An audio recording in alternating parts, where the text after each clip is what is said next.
Also, I had to ask you one question Yeah, please, please. before starting. When you talk, Yeah. do you are you careful about how you use your voice? Because I feel like you are. Because I feel like the way you speak, a lot of people, me particularly, I tend to speak at a very lower than, I'm used to speaking on a low range, All but right. then that tires me.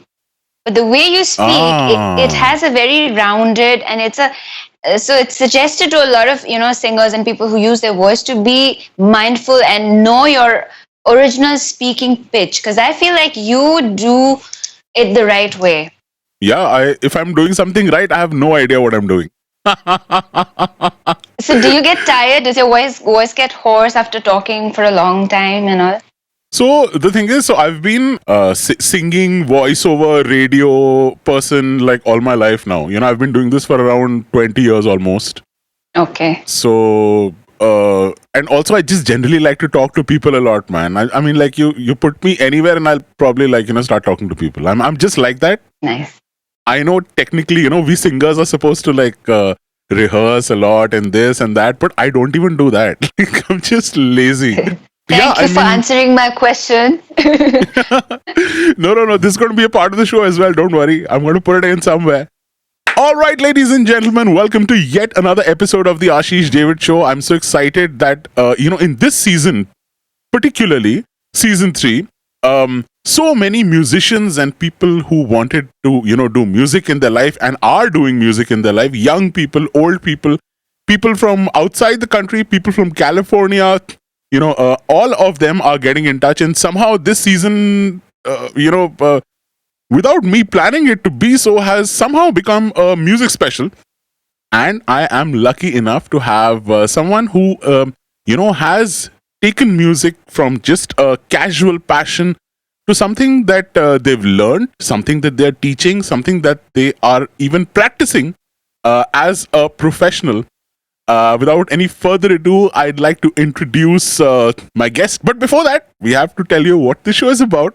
What the show is basically about me having conversations with people, just generally chilling, having some water, uh, you know, relaxing, and giving space to everybody who wants to, sort of share their story on the show. And the show, by the way, is going in 65 plus countries. It is on 12 different global platforms. And it's all about you, the listener. So just like, my guest today, if you too want to be a part of the show, what you need to do is make a 4 or a 5 minute video on, your smartphone, just, telling me if you've seen any of the episodes, how you feel about the show, why you think you would like to be a part of the show, and a brief introduction of yourself, and just email it to me. Email address is pretty simple. It's tubelighton@gmail.com. Very, very simple. Everybody has a tubelight. My guest also probably has like a few in the room right now. Tubelighton@gmail.com. And without any further ado, welcome Tsewang to the Ashish Ddavidd Show. Thank you, Ashish. It's amazing how you can talk so well for so long. I mean, of course, that's your profession, but I was like, okay, all right. Thank you so much, Ashish, for letting me be in the show. And there is no tube light in this room. Wow, but there are some kind of light. There are lots of lights up there. As long as there is some light, and as long as it's doing its job for lighting you up correctly in the video, that's all that matters. Yes. So Tsewang, tell us, how did you get to know about the show, and how do you, find us online? I've been following your page on Instagram, and then suddenly I saw this post of yours saying, contact for the Ashish Ddavidd Show. I didn't really think much about it other than, like it and scroll it up. But then, as I started seeing more people who are sharing their stories and adding value into the people's feed, adding more richness to people's Instagram feed, I feel like I felt like maybe I could do the same. And that's how, I was commenting on one of the posts, one of the videos that I really like of the Ashish Ddavidd show. And that's when you suggested that, how about given the video as well? And I was like, okay, I will. And it took me a while, honestly. I took a lot of takes, and then finally, I sent it to you. So that's how we connected. And other than that, I like your bikers posts, and some of your memes are very funny, I think.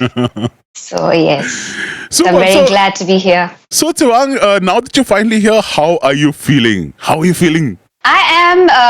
I don't know what to say, because I remember you posting about the people who are not going to be on the show is the one who comes with 12 page. And so I was like, good. At least I don't have to do that. So, I've come with a very open kind of a thing. So I'm here to have a very open discussion and go with the flow with, the questions that you're going to ask, the conversation that we're going to have. Because, my life has a lot of different sides. So I don't know which one I should talk about. So let us. Well, don't worry at all, Tsewang. You are at the right place. We are going to pick your brains. We're not going to leave any stone unturned. And the whole idea is that our audiences and your friends and, people who want to know a little bit more about you get to know that. And from what I understand, you're a very busy person. You have a 2.5-year-old toddler. You're also an online, vocal coach. We're going to get into that as well in a little while. I literally do music, do my teaching, and spend time with my child. So that's pretty much my schedule. And occasionally cook special dishes for my family. Well, Tsewang, I don't know if you know or not, but I've pretty much stalked you on the internet, and I know about, the cooking photos and the videos that you make and you post from these groups and stuff. And,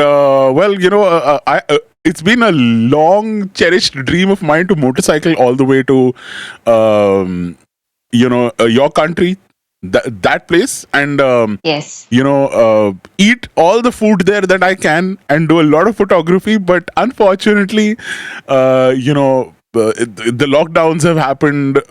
But that it's going to happen very, very soon. How do I pronounce your name correctly, one? Yes. And two, how would you describe yourself to someone who knows absolutely nothing about you? So you pronounced my name very well. In fact, I'm very impressed. High five on that. That's what I do with my students.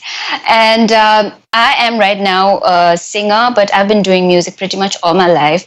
That's practically what I did growing up. So I used most of my fun time for me was singing inside my room, making lots of funny noises. I used to try and imitate singers like Shakira and Christina Aguilera, Britney Spears. These were the singers I grew up listening to and I idolized. And then, not to mention Shania Twain. And then, I came here to Delhi to do my college and just did it because, I had to do it. But still, I was more into music. I got the opportunity to not do my homeworks and assignments and spend more of my time in music. So that's how, I started getting more and more serious about it. And now that's where I've landed in terms of, professionally as well. How, did music enter your life? And tell us about that beginning stage. My home, the place I was born in Darjeeling in a hospital, but then the home that my home is slightly on towards the border of Nepal, and it's called Sukhia Pokhri. And my family ran a very successful Tibetan restaurant there. So it was one of the oldest Tibetan restaurants that was ever started in Darjeeling, and. But music was something that my parents always were into. I remember seeing stacks and stacks of cassettes, but they were all Hindi. Like they were all, Kashmir Ki Kali, R.D. Burman, and, they were all Bollywood stuff there. And my father, my mom, both of them used to really enjoy those songs, and I used to dance to them. I remember doing that. And then growing up a little, when I started my school in Darjeeling, the main town, that's where the bigger schools are. So I went to Loreto Convent, and it's there when I started. When I spent time with my aunt, so I had to live with her, and so she is very conservative and protective. So she did her best to, turn me into the ideal girl, the convent girl. But, so I did not get to do music. And that's when every vacation I used to go home, that's all I did. I would just listen to music all day. And, I used to do it like I would do my homework. Only I didn't do my homework, but what I would do is, I would sit with a song that I really liked. I would play it again and again. Play, pause, write down the lyrics, pause, rewind, write down the lyrics. That's how, we didn't have access to internet. We didn't have access to, so that's how I used to learn. And, I used to break down the song. And so if there was a riff I didn't understand, I used to break it down and go like,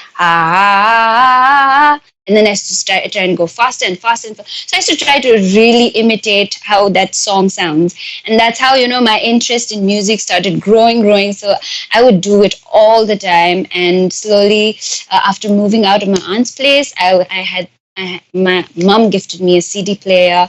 And then, it was just music all the time. So the way I used to buy tapes was I used to look at the covers.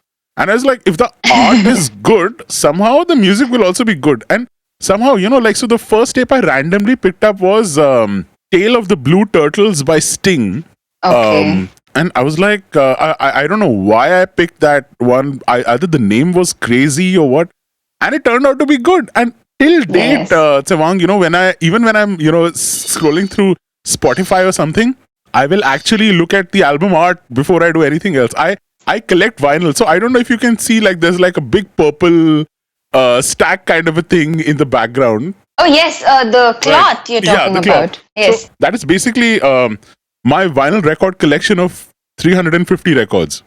Wow. And till date, the only way that I actually buy records is I look at the album art and somehow magically they turn out to be great. It's what an interesting way of selecting an album. I used to go for the cool. I used to go for the cool. Like, if I heard one of my seniors hearing it, I would just, wait for my pocket money, the monthly allowance, and just go ahead and buy it and listen to it, memorize it. Starting me, it was all about memorizing and being able to sing but I really enjoy the singing bit. So learning and all that is just for me to, get to the point where I actually get to sing the song.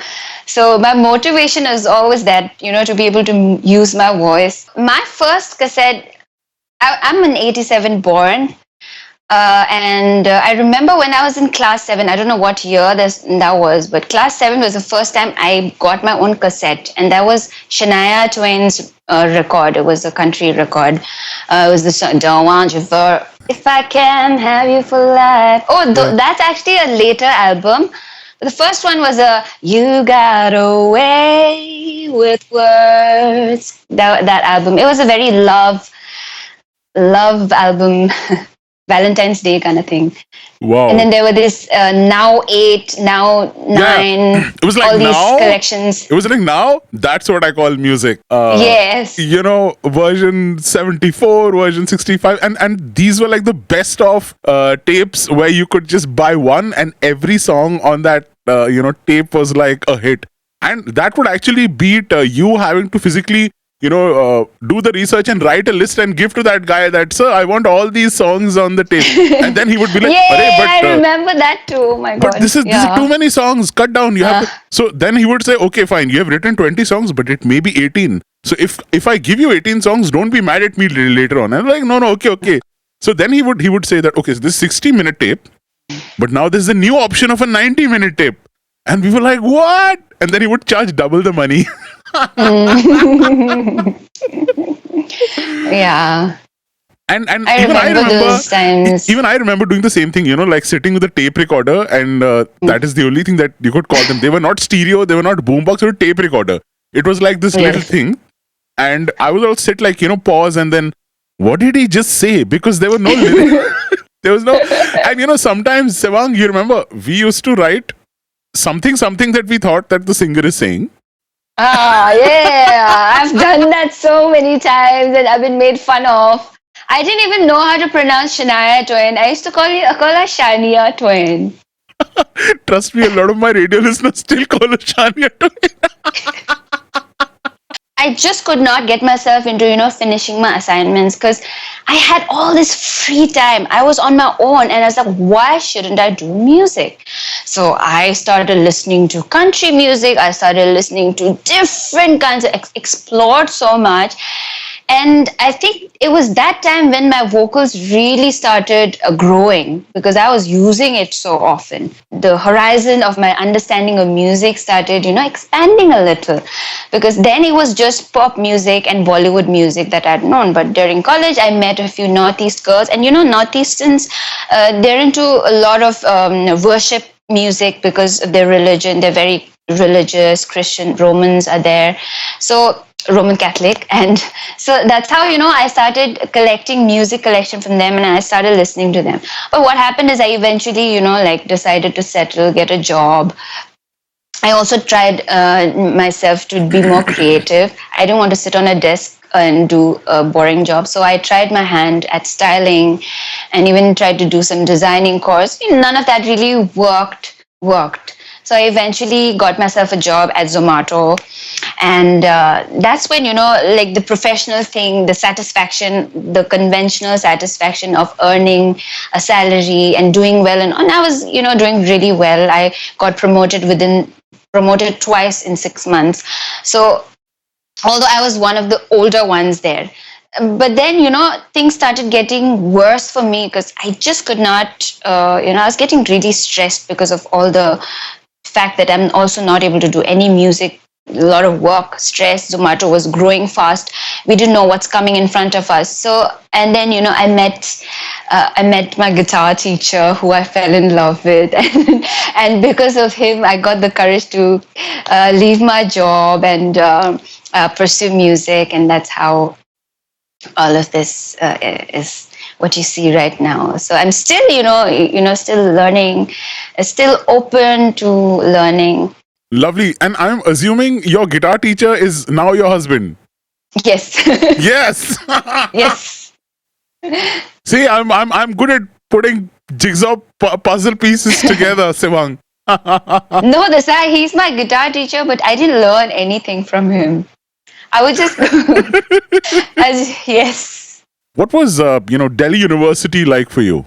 The college, honestly, I thought it's much better than I, had an idea about, because growing up, the college in Darjeeling is beautiful. It's a British building, Loreto College. But, I always wanted to do LSR, Lady Shri Ram is the college you need to go to, was the thing. So, I really liked the environment. It is kind of free. There are restrictions, but they're not, on the face. So overall, I liked it, but I did realize that overall Delhi, you do not realize that you are treated differently until you actually come to the city. So in Delhi, what I slowly started realizing is the way people talk to you is different. They try to talk to you like "aata hai, jata hai, lega, ne lega." This is how they talk to you. Yeah. Yeah, and then, honestly, my Hindi, I believe, is much better than Delhi speaking Hindi. And very nice sounding. I honestly really like the way, and I'm trying to teach my child to speak like that. But the Delhi speaking is like, "Tu kar le, tu ja, ye kar le." It's like that, right? So, but then you get used to it. And, I remember this one time when I was in CP, and then, this thing, used to boil me up, because in the beginning I did not know what it was, because you do that with a pet or like, I don't know, you don't do that to people, right? And then after that I even started hearing like, China ka maal saste mein, and these are real stories. Like by second year I was this angry girl, and I remember shaking a rickshaw out of rage. So I was this calm, sweet little girl, come to do my college, and then after a year and a half of Delhi, I've turned into this angry woman. Okay, and then this rickshaw guy, so I asked him kitna hai, and then he, instead of telling me how much, he does this, and I was already pissed about something, and I was like, yeah. So I've done that. Okay, I've shook him, and then he's like, madam, main gir jaunga. Are you from India? Is one response you would get after saying you're from Darjeeling. No, I'm from West Bengal. Darjeeling is in West Bengal. And I used to be very sweet about it. It's just that outside, when you go out in the market, it was a little tough for me. So a lot of Tibetans don't think I'm a Tibetan. They think I'm either a Northeastern or some Taiwanese, but anything but Tibetan is what they think because of how I carry myself. Like, I don't know, but it's different. And the way you speak, right? Neither here nor there kind of situation. Even in Darjeeling, I have a Tibetan accent when I speak in Nepali, right? Even here, when I speak in Hindi, I have an accent. My English, the way I speak in English is also different. So all of that does make a difference in, your friend circle and the kind of people that you, later on start to surround yourself with. What did Tsewang at that time decide to do next in her life, and what was like the next kind of part of your life? As far as singing is concerned, it's been something that I want to do all my life. Whether I get professional success or not, or whether I gain any financial benefit out of it, so it's something that I can't live without. That I've decided, right? But for now, what I wanted to have a source of income as well, but eventually, I did not. I thought ki, if I'm doing music, it's also a way you will get some kind of earnings out of that, right? So that's what I was trying to do. But then, you need to have good interpersonal skills. You need to be able to connect with people. And this is something that I have lacked. Also, I think it's got a lot to do with my growing up. I have been also a very introverted person. Other than the music part, I have had a lot of trouble not being able to speak new people. I would just want to which is why I also decided to live alone in Delhi, because I did not want to, and I didn't want to go out. I just wanted to stay and listen to music and not go out and party and things like that. So, party life was also not really there in my Delhi life, other than me wanting to go and dance and come back. In order for me to be in the right mind space and to preserve my energy, just to preserve it. I mean, I'm not talking like, grow it abundantly or whatever, like have super success. No, just basic. If I just need to just preserve it, I need to keep, any kind of negative or draining, like, people and energy away. And trust me, I have like, I'm pretty popular online and whatever. I'm not trying to blow my horn, but you are. I just have like 2 or 3 friends. That's it.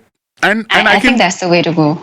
I can completely relate to what you said, because, yes. Sometimes being an artist, your biggest challenge is not to be super successful. It's just to preserve yourself and just to stay in that mindset of, wanting to do something, to be consistently inspired and to just continue doing what you started, Yes.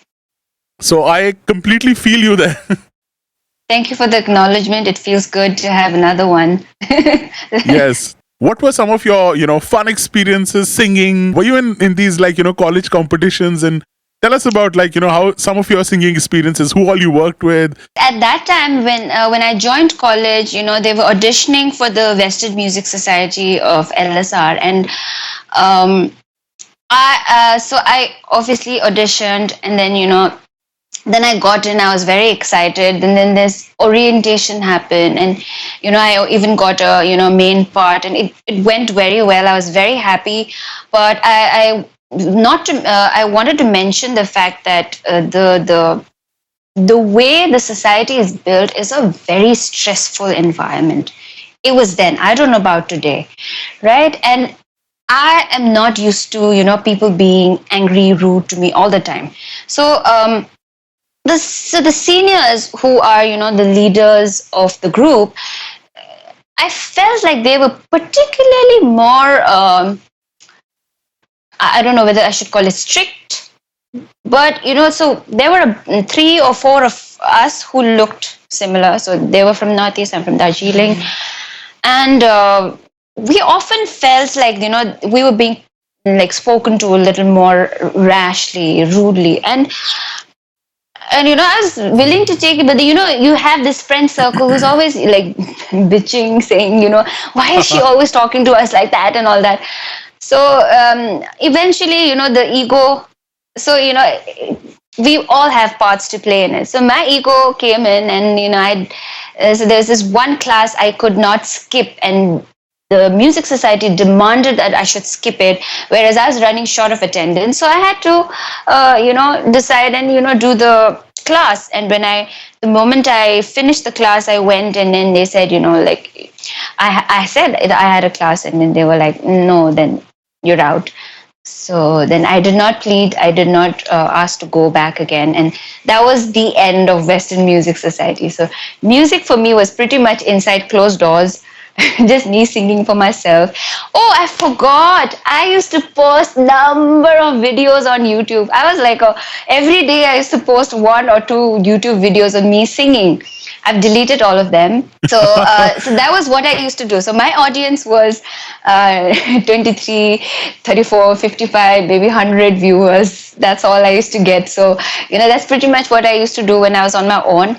And then, after working with Zomato, I started taking music lessons at performers. And that's how, I found out that there are these things called open mics. That's when I actually started performing in front of people. Otherwise, that one orientation day in college was the only thing I did in college in terms of performing in front of people. So, so I had a lot of issues not being able to face the crowd, not being able to face an audience. But my first concert in school went very well because there's a huge audience of parents. All the students' parents had come. It was a huge auditorium, and I enjoyed so much doing, singing, doing what I like in front of people, and people were enjoying. After the show, everyone was like, you did so well. And, it was like that. So it was very, gratifying, I must say. And then, that's how I got the courage to go out for free mics. There was this thing called free mics, and they used to do open mic where you could go and sing. But then again, the safety issues, me having to go alone again. And like I said, I'm not the kind of person who likes to have many, many friends with me. So in Delhi, most of my friends are either married or gone, settled somewhere. So there's no one here, like a girlfriend who I can take along, and I'm very of guy friends. So I used to just go. And so I did that for a while. And then I started performing with Uday Raj. So he was performing with he had this band called Cuckoo's Nest, and so I asked my husband said that you can speak to him, so I asked for his help, saying I can sing with you and back you up. So we did a few performances with him for free. I mean, there was just me trying to get opportunities to perform. That was my way of putting myself out there. So, and that's how, after the school connected to Diki, there's this restaurant called Diki in Gurgaon. They were hiring musicians, and they really, we did a performance there, and they really liked me. So that's how I started getting more offers from them. So I used to go there very often to perform. And then I connected with the guitarist Ranjan, and Ranjan used to let me sing with him. So that's how my performance started growing. I started doing more performances. Still, I want to do more of it. Now that pandemic is here, I'm not really having high hopes. But I am always in touch with music. I'm always doing my vocal exercises, always singing, and my kid is practically surrounded by music all the time. Yes, I know, because I've seen some of the videos where, you have him in your hand and you're singing, and I'm like, yaar, ye matlab bachcha kitna lucky hai. Like, he will grow up, and like his ears and his musical sense will be so refined because he's got you singing. I think, because why I say that is because, in my house, there was always, the radio playing. And Mm. short story, like, so we had like this really old, like, radio, okay? And it was one of those radios which had a light and, like, that knob, or wo sui hilti thi. And there were Oh, little different buttons, okay? So my okay. sisters, okay, I was really dumb. Okay, I'm still dumb, but I was super dumb when I was a kid. So my sisters, okay, I had two elder sisters, and they used to tell me that, if you change the knob, no, there are people living inside this radio, and Okay. when you change the knob, no, you can hear what's happening in the other room. And I was dumb enough to believe that. And somehow, Tsewang, I still, like, So cute. I've been working in, like, now it's like been 6 international radio networks that I have worked with. And Mm. somehow when I'm listening to the radio now, I still have that mental image of there is somebody living here. I think that's very cute. I mean, there's nothing dumb about it. All kids, like especially ones who have older siblings, they are often. I had older cousins who used to bully me, and I mean, I don't have any grudges against them, but it's fun, like, अरे इसको push करो, क्या है, कौन सी बड़ी बात होगी? It's very easy to do so. But with that radio incident, I remember me thinking, how are all these Bollywood actors such good singers? That's what I thought. Because you don't hear American singers singing, right? And you're like, how do they choose? How do you become so if you want to become a Bollywood star, you have to be a good singer, you have to be a good dancer, you have to look good, you have to be in action. So all of that, and I remember asking my dad, and I was pretty old. I must have been like class 4 or something. And I asked Dad, but how is it possible? They're all good singers. एक तो होगा जो नहीं गा सकता है. And then he told me these are not real singers. There are singers who sing behind them, like the backing singers. I could not believe it. Because all my life, in the years that I'd lived till then, I used to think these were real people doing real singing. So, there are these ideas that us as children, Yes. I think they're all very cute and beautiful. But so one thing I wanted to ask you was, why did you delete all your videos from YouTube? Why? Oh, I guess the thing is, as you start growing, every time you look a year back, you'll just find that to be really bad. So, I just think they were like me just belting it out, shouting on the screen. So, and also, there was a point of time when I was singing so much to myself that I started not liking my voice, particularly after starting to record. So, I needed a break from all of that. So, and I also auditioned for a girl show, I think, and I didn't get it. So, that really did it. I was like frustrated. I did one audition and I was acting like, I did thousands. I was like, through my Sennheiser headphones, they were so good, and I broke it. So I do feel like Delhi did make me into a very angry girl for a while. But then after a while, you start bringing yourself back, and being a Buddhist really helps. Born into a Buddhist family, yeah.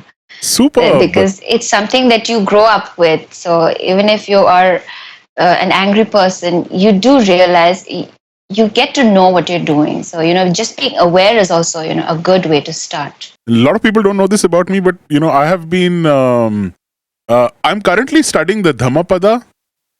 Oh, okay. Wow. Yeah, I think it'll take me another year and a half to completely like go through it. But I do follow, Buddha's teachings. I wouldn't call myself a Buddhist, but I'm always, Yes. curious about different forms of spirituality and religion. And currently, I'm on the Dhammapada, and I've been on it for a year. But it's so complicated, and for you to understand it correctly it takes time. You're studying. You're a student right now, and Yes, right now would be the perfect time, for our listeners to kind of, they must be thinking, she's into music and all that. There's a piano behind her. When is she going to sing? So let's have you singing something that you want to sing. All right, Tsewang, way to go! I'm like your entire fan army right here. thank Way to you. go! Stars shining bright above you. Night breezes seem to whisper, I love you. Birds singing in a sycamore tree. Dream a little dream of me. Say nighty night and kiss me. Just hold me tight and tell me you miss me. While I'm alone as blue as can be. Dream a little dream of me. Stars fading, but I linger on, dear. Still craving your kiss. I'm longing to linger till dawn, dear. Just saying this. Sweet dreams till sunbeams find you. Sweet dreams that leave all worries behind you. But in your dreams, whatever they be, dream a little dream of me. Thank you. Yeah, all right. Man, I'm like wondering right now, why did I talk so much? I should have just let you sing. Oh, thank you so much. How did, like, the teaching aspect of music come into the picture, and how did you go about that? Okay, so with teaching, I was very careful. Even though I felt like, as a singer, I know something, I did not want to start teaching without being sure of, what, how, why. I wanted to be responsible about it. And for almost 2 years before even starting to teach, I used to do a lot of research on, how the human brain works, and how instruction is really workable, because I have tried learning music from mentors. There are exceptional mentors who are known for being able to transform voices, but I personally am, and I really struggle with taking instruction and learning things like that. So it's probably because of how I grew up. I had a very free environment, so most of my learning were almost, I'd say, experiential. I pretty much did everything, and it also taught me to be resilient that way. So pushing myself to, and I wanted to be able to encourage my students to have that open way of learning, and also wanted to apply the things that I've learned the hard way. So a lot of reading, and people would say Google the research, but it's not like that. I've followed a few neurologists who talk about how the human brain works, and how instruction works and things like that. So after a while, you gain confidence that yes, now I can, right? And while me also growing personally as being more mindful, being more conscious about my surroundings, myself, being self-aware, all of these things. So when I felt like I'm ready, right? And also that's how, since the performance collective is taking students, so that's how I started teaching here.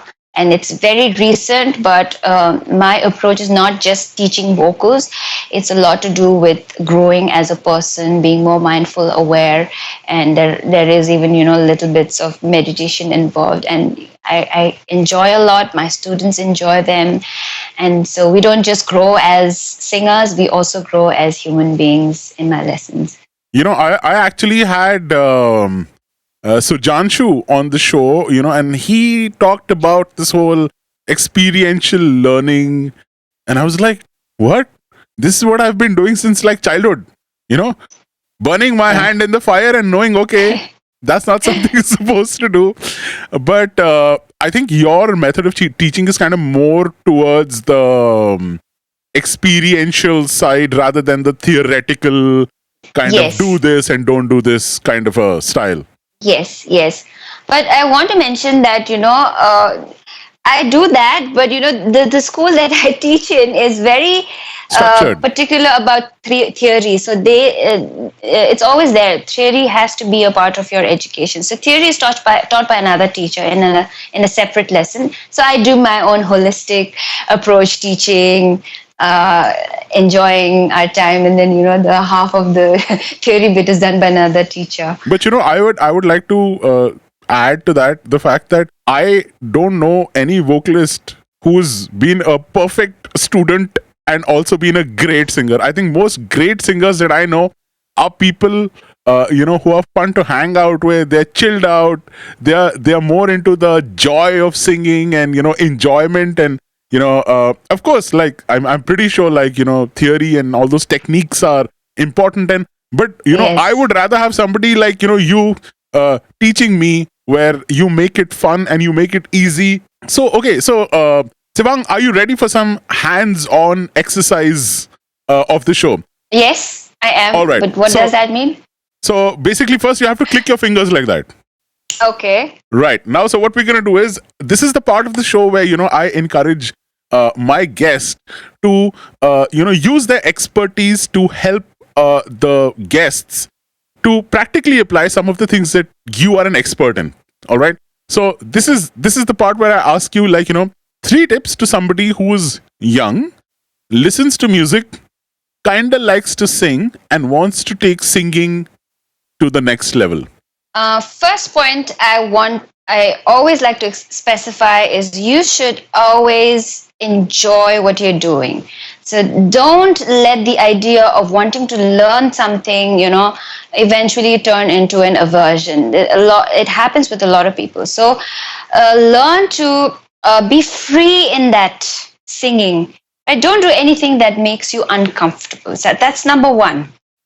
Right? Number 2 is it's important that you take guidance from someone or you should do a little bit of reviewing if you want to learn from someone. Right? You have to understand where that person is coming from. Okay, what works for you might not work for someone else. What works for someone else and is known for giving results might not work for you. So you should try and explore people and try to understand them as a person, and even meet them and speak to them and understand where that person, the teacher or the source of information, that even if looking online information, you should do a little more research and take professional help eventually, right? And so number 3 is the voice, unlike an instrument, a piano or a guitar, is a part of your body. So if you want your voice to be healthy, you have to be healthy, right? In every kind of way, right? The food you eat, the amount of water you drink, the way you use it, it's all going to count. It's all going to make a difference in your voice. And also your mind affects your performance, and that has a stronger influence on your voice than you would have on an instrument. And also taking care of it is important, because unlike an instrument, it can't be replaced. So these are the 3 basic things that you should always make it a part of your learning while you're exploring your journey towards being a better singer. Absolutely. And I would also like to give like 3 tips which have worked for me. One, because I'm from a radio background, and so I would encourage people to listen to as much music as you can. I know a lot of people who sing, but they haven't really heard too many artists and stuff. So if I tell them that, Yes. okay, you want to sing? Okay, fine. What have you heard? And they're like, they'll have like 2 songs: Bryan Adams, Summer of '69, and Hotel California by the Eagles. And I'm like, that's great. Those are great songs, but that's just the tip of the iceberg. There is so much body of work of so many artists that you actually, if you start seriously listening to music, it'll take you easily 4 to 5 years to just understand what's happening, and to figure out what kind of singing you want to do. Because even in singing, there are like a lot of types of singing, right? There are a lot of different genres, and etc. Yes. So first tip is, start listening to more music. Second tip would be, you don't have to have a professional setup like I do, or maybe how Tsewang has. But what you can use is, everybody has a smartphone. everybody has a voice recorder there. So just play your music on a Bluetooth speaker or something, and record yourself. Sometimes when we don't know what we sound like, we can get perception. Like somebody might think, oh, I am sounding superb. In your mind, you're sounding superb, but actually you might not. So that difference in reality versus your perception will become one once you start recording yourself, even if it's on a smartphone. So number one, listen to more music. Number two, start recording yourself. And number three, which Tsewang already said, and I don't need to say because she already said, is try to meet and associate with more musicians. I started my singing journey when I was 4 or 5 in the church. Then I was with bands like Them Clones. I started that band. Then I was with Artists Unlimited, which was an a cappella choir, which was led by Annette Phillip. Then I was with Palash Sen's Euphoria. I was there as a backup vocalist. I've sung with a lot of jingles and with a lot of setups. I've sung for a few films as well. Yes. So I've heard done some of them. Yeah, so I've done all of that, and from what I have learned is that the more musicians and the more studio recordings and the more live gigs that I did, I realized how much more I have to learn and what are the weaknesses, because every kind of musician will have their flavor of music, and that'll bring out a different side. At no point of time was I ever like, no, I'm only going to sing Broadway musicals and Jesus Christ Superstar and Andrew Lloyd Webber and Tim Rice are my favorite. No.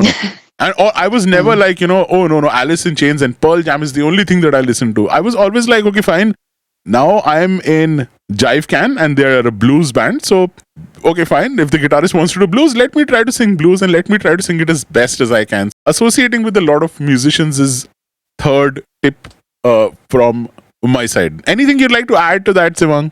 No, I really like that. I really like the points that you've added. I mean, they're really rich. And these are things that I really emphasize and discuss with my students also, particularly the listening to music one, because I'll be like, oh, what are your favorite songs? And they'll just have like, I know 2 songs. So, this is a very common situation. So, I mean, I maybe re-emphasize the fact that you should do music. You should listen to music if you want to do music, right? So other than that, I think you've said it all. A few things that are also now coming to my mind because my brain has actually started to work. Not that it was not working till now, but now it's working a little bit more. Is that, don't... a lot of people, have perception.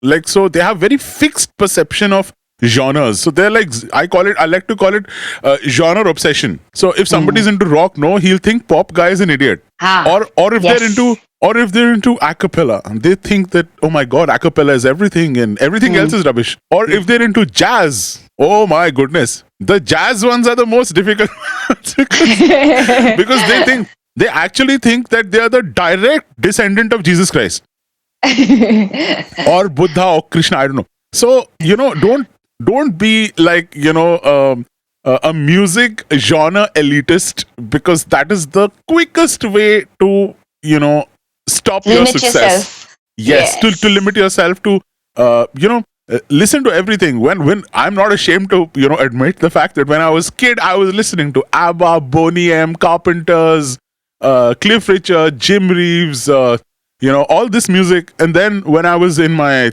school, I was listening to Mr. Big, Firehouse.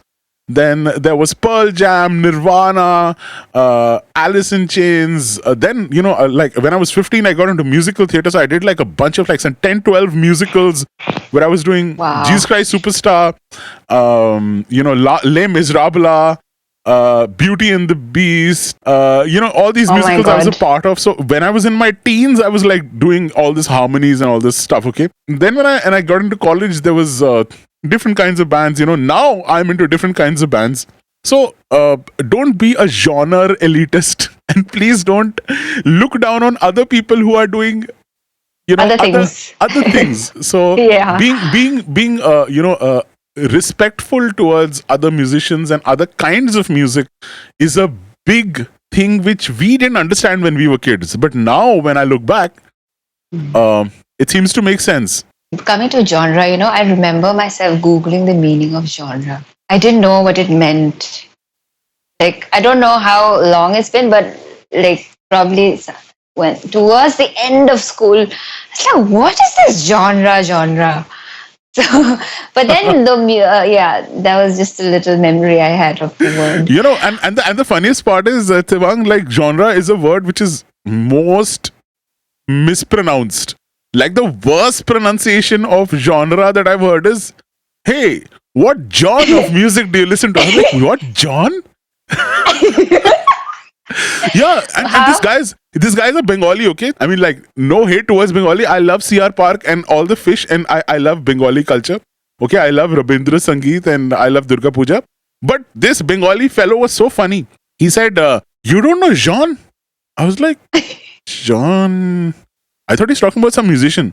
He said, "No, different genres of music, man, like rock, pop, jazz, different genre. I listen to so funny. many Oh genres of music, you know?"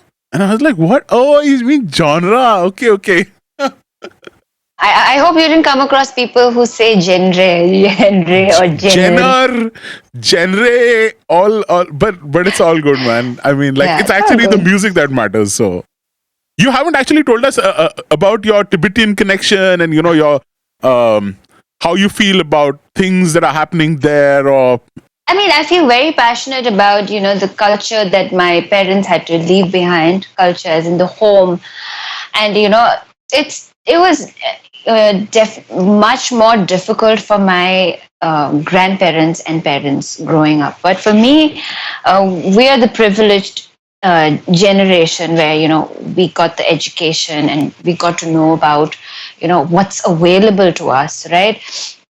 But as far as the situation with the Tibetan and the Chinese occupation is concerned, so overall, I would say, there are many schools of thoughts, and even within the Tibetan community, there are people who have different ideas, right?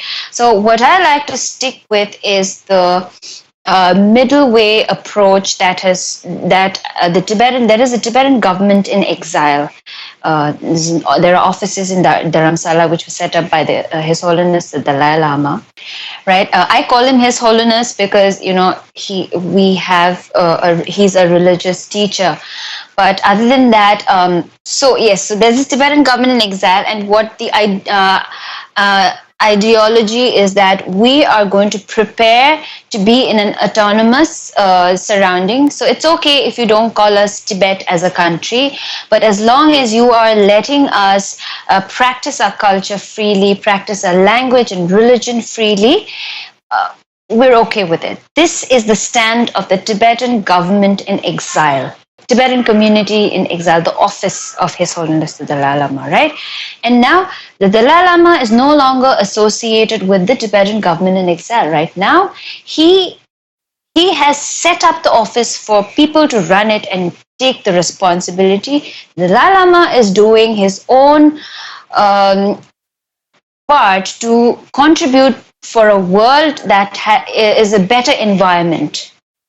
And I feel very strongly about that because a lot of people associate Tibetan government with the Dalai Lama, which is not the case anymore. It's been a while, right? I can't count the number of years, but it's been probably, almost a decade that he's not been participating in the Tibetan government in exile, right? But he's a constant religious teacher, right? And now his mission now on is to work on having children being educated about the mind. The Dalai Lama is working really hard on making the study of the mind, understanding, acknowledging your feelings, and being more resilient people, so that depression and when something like this happens, the people are not don't know what to do with it. Because all they know is geography, history, social science, physics, chemistry. You don't know how to deal with your emotions. You don't know how to deal with your relationships, and human.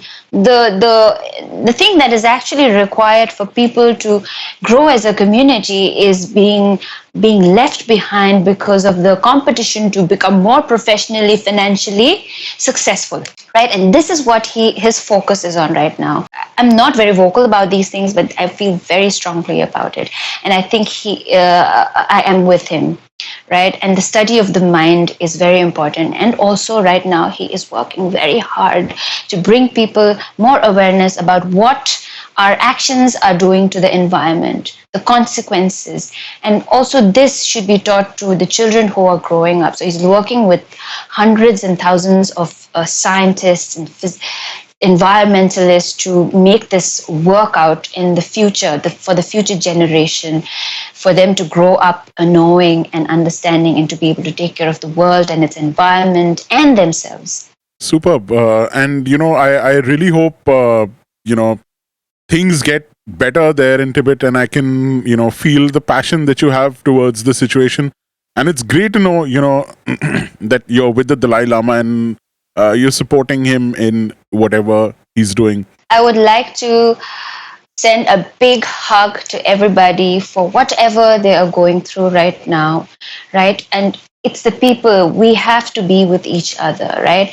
But along with that, I want to also it's not an advice but a request that